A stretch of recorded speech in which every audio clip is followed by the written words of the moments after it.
Well, we're in St. Louis today, spending a day in Gateway Arch National Park. It's an urban park, much like Hot Springs National Park that we were in Arkansas. But we're here on a beautiful spring day. It's about 75 right now. It's supposed to get about 92, so we got out a little bit early while there's not as many people. And we're going to go take a look around at this beautiful park. You can see the arch in the distance there, the gateway to the west. So join me and let's take a look at Gateway Arch National Park. Well, Debbie and I decided to walk around and look at this beautiful park. We had a hotel just really close by in walking distance, so that was real convenient. This park is only 91 acres and it's situated right downtown in St. Louis, Missouri at the edge of the Mississippi River. So therefore, it's actually the smallest national park in the United States. And the park was established in 1935 as the Jefferson Memorial Expansion, I believe it was the Jefferson National Expansion Memorial, which was kind of a strange name, but it had its name changed to the Gateway Arch National Park in 2018. So it really wasn't that long ago when it became a national park. You can see here from the map that we saw along the path how big the park is. And one little section there that's outlined in orange is the Old Courthouse. That's where the Dred Scott trials took place. And in 1846, the slave Dred Scott sued for his and his wife's freedom since they had been held as slaves in free states. This is just one of the many historical things about this city and about this park. We came to the park on a cloudy morning and it was a little windy too, but the temperature was real nice. It's springtime and the grass is greening up and everything was just as beautiful as it could be. We were just fascinated looking at the arch. It just stands out so when you first arrive and see it for the first time. Just fantastic. This is the tallest arch in the world, and did you know that it's just as wide as it is tall? The park grounds here are open from 5 a.m. to 11 p.m. year-round. Even though it looks like no one's here, it's mid-May, and by the time summer arrives, this place fills up with people just enjoying the outdoors. It can get crowded in the summertime. It's just a beautiful, fantastic place to spend the day. This is really just such a beautiful park. I mean, maybe it's just because it's spring, but the grass is just beautiful.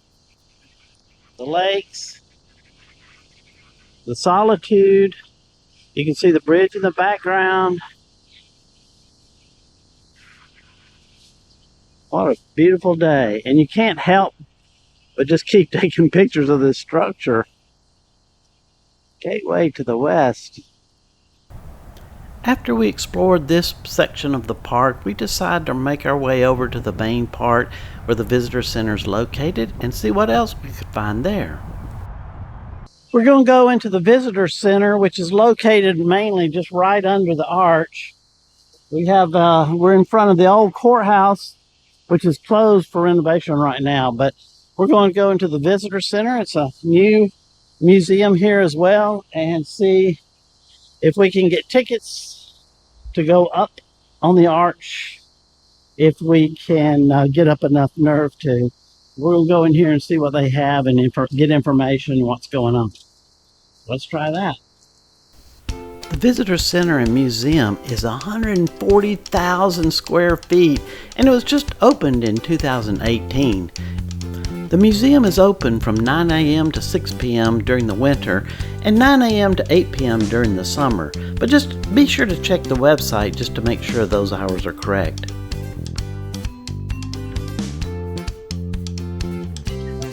Let's see what it costs. This underground museum is free for entrance, but you do have to pay to ride the trams and other things. Think you can do this, Debbie? My two favorite things, close space and height. I think I can do this. We could close our eyes. Spring and summer are busy times, so they sell out of tickets, so make sure you make your reservations online. The everything combo, which gives you a lot more options, is some of the things were not available today, so we only got the tram and the movie combo, which they have a new movie here about how the arch was built, and then we'll take the tram ride at about 10:55 if we can get our nerve up. So we'll try that. Due to security, everybody has to go through this airport-style security checkpoint. You know, all nervousness aside, St. Louis was really an important city in the time. When it was first settled here, it was about as far west as you went. The rivers provided just an immense transportation system, and it really was the gateway To the west. as thousands of steamboats came up the Mississippi and people settled here. It was the last drop off for supplies, goods, and everything before the travel out west, where Lewis and Clark had just started exploring. So we're going to take a look at the museum and learn a little bit of history and see what's next and try to get our nerve up for the ride. As we entered into the museum, this park ranger had these students just captivated. He was fantastic, and I really wished I knew his name, but he must love his job. I later ran into him again and did get to talk to him, and he was so interested. So please, talk to the rangers if you like. They really did do a fantastic job with this museum. I can't imagine laying out all this display.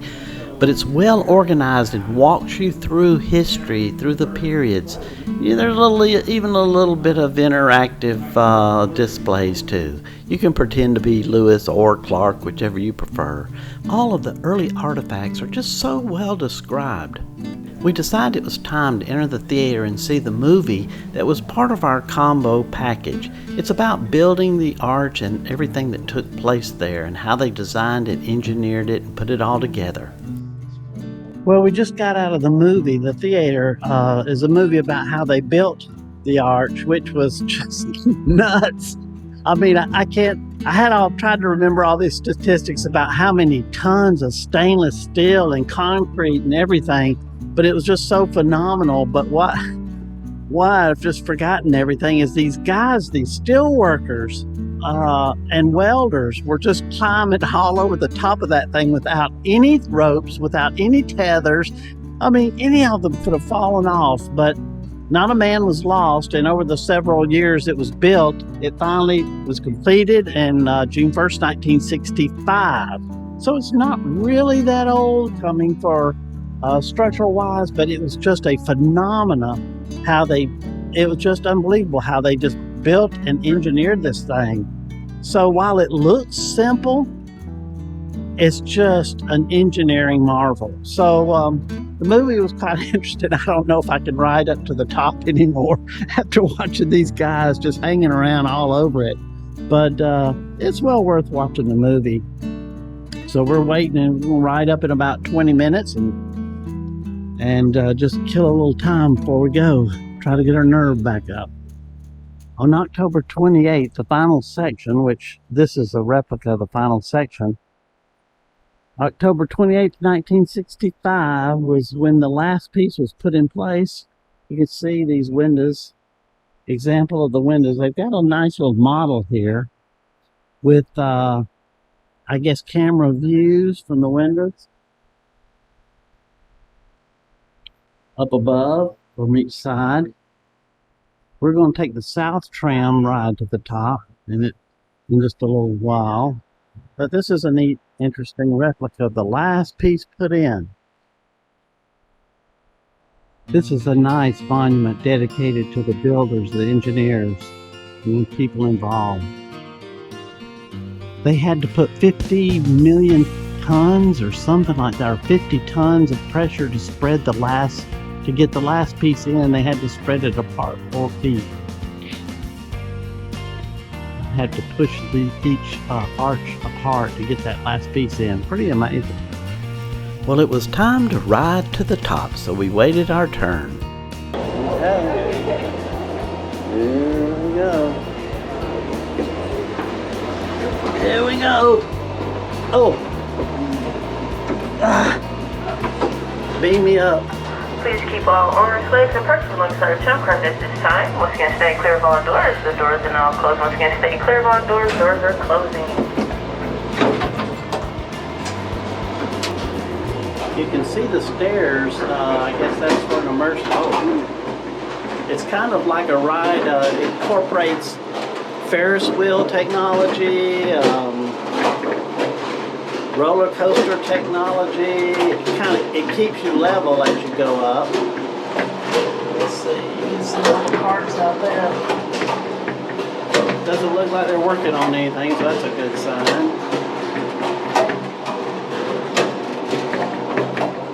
Down there. Wow, there's more room inside than I thought, but I guess it gets more narrow as it goes up, right? It's about a 4-minute ride, so we'll see you at the top. All right, made it to the top. We were kind of lucky today because the North Tram is closed down for maintenance, so there's not near as many people.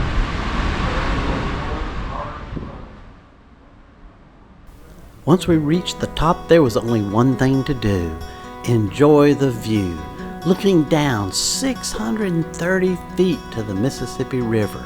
It was just fantastic, and this is what you come for. Just a beautiful day you could see forever. I can't imagine the other side being as nice, but we're going to take a look and see what's out this view. Wow, it's the city of St. Louis. And there's the old courthouse and Busch Stadium. It's just amazing what you can see from here.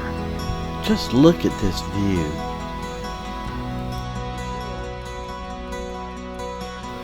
There's of course two sides of the arch, and you can come up and down either side. But this side was closed for the day, which made it nice since there weren't as many people. We made it, we're headed back down. It's a lot faster going down, but it's all right, wasn't it? Yes, I didn't feel weird up there at all. The view is spectacular. You don't realize how high you are. Well, that was really pretty cool. That was fun to do. So we're going to exit now to the lobby, look around the museum some more, and just keep on touring.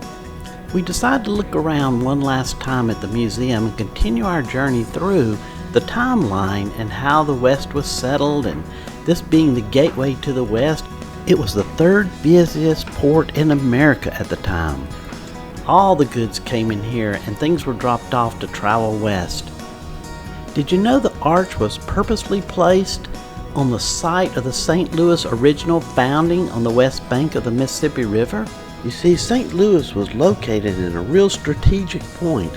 It was right at the Mississippi and Missouri River convergence where they came together. And it was a major trading center for fur trade, and it was originally the headquarters of the fur trading industry. They decided to build a monument and held a contest, and in 1948, a Finnish-American architect, Eero Saarinen, won the contest and decided to build this arch. People laughed because there was no way something like this could even be designed and built. But in 1963, construction started and finished in 1965, and the monument opened to the public in 1967. He was credited with other things, but just fascinating how this got done. This tram system that Dick Bowser created was developed in just 2 weeks. What's amazing to me is how complicated this was, all the math and geometry involved, and these people didn't have calculators, they didn't have computers, they only used slide rules and pen and pencil and paper. I mean, I quit using math when they quit using numbers. Barges and boats and trade is still going up and down the Mississippi, and I'm sure the Missouri too. You can see logs floating out there, so they still have to navigate all of this. But it's really amazing how this architecture is designed and built. The architect that won the project built a beautiful monument and symbol to Gateway and all the trade and travel and exploration to the West. And even this part of it, not just the grass and the lawn and the greenery of the park, but the rest of the steps all the way down to the banks. I wish we could ride one of the river boats, but that just wasn't available today. What a great design. This guy really did a great job when he designed all this. So we just stayed down here by the river a little while just to look around and look at the arch one more time. The arch weighs 43,000 pounds and it cost $13 million to build. Well, Debbie and I decided to walk back to the hotel, but we were hungry, and along the way we found this great barbecue place called Sugar Fire. It was actually seen on Pitmasters and Beat Bobby Flay, the Food Network. But what a fantastic place. It's good St. Louis barbecue. And one thing is the Franken tater tots. You got to get those with tater tots, cheese, barbecue, and barbecue sauce. Well, whether you're there to see the artifacts or listen to the Rangers or just celebrate these fantastic architects or even ride to the top, you've come to the right place at the Gateway Arch National Park, and we hope you enjoy your visit as much as we did. So from Bill and Debbie, we'll see you at the next national park.